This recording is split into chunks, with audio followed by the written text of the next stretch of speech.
سبح اسم ربك الأعلى الذي خلق فسوى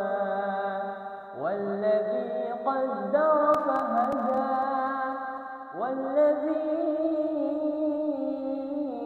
أخرج المرعى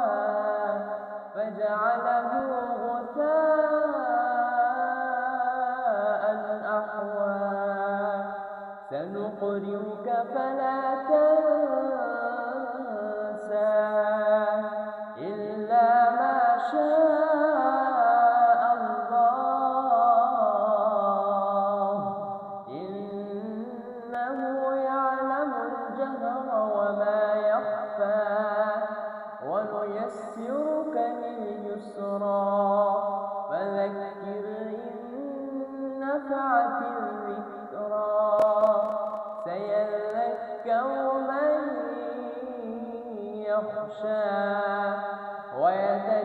ويتجنبها الأشقى الذي يصلى النار الكبرى ثم لا يموت فيها ولا يحيا قد أفلح من تزكى وذكر اسم ربه فصلى بل تؤثرون الحياة الدنيا والآخرة خير